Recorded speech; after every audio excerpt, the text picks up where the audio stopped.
Salam, gəlin bugün din test topluluğunda hüceyrənin biyokimyası bölməsindəki 199-un test tapşırığına baxaq. Tapşırıqda yarpaqlarının ümumi sahəsi 3 kvadrat metr olan bitkinin gün ərzində fotosintez prosesində uduğu karbon qazının və buraxdığı oksigenin kütlələrinin zamandan asılı qrafikləri verilmişdir. X bərabərdir 14,4 qram olarsa, günün uzunluğu T-ni tapın. Oksigenin molyar kütləsi 32 qram, karbon qazının molyar kütləsi 44 qram, glukozanın molyar kütləsi isə 180 qram verilmişdir. Tapşırıqda verilmiş şərtləri lövhəyə qeyd etmişəm.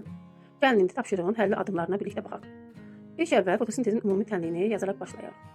Fotosintezin ümumi tənliyində 6 mol karbon qazı üzərinə 6 mol su molekulu gəlirik. Üzüm maddə alınır glukoza. Bir də 6 mol oksigen qazı ayrılır. Bəli, tənliyimiz budur. Bu tənliyə görə udulan karbon qazı və ayrılan oksigen qazı arasındakı kütlələri fərqini hesablayaq.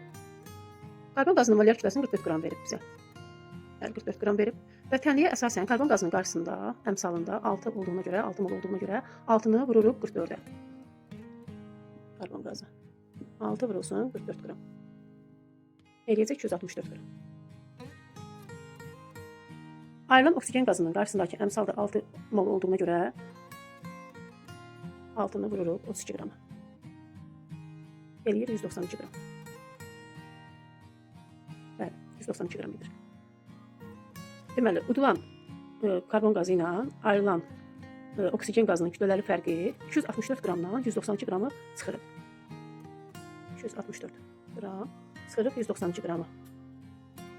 72 qram edir. Kütlələri fərqi. Deməli, reaksiya görə 180 qram üzüm maddə sintez olunanda udulan qazla ayrılan qazın kütləsi fərqi 72 qram etdi.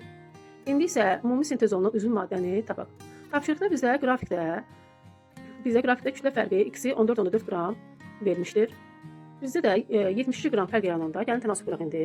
72 qram fərq yarananda 180 qram üzüm maddə əmələ gəldi. Üzüm maddə yarandı. 14,4 qram fərq yarananda isə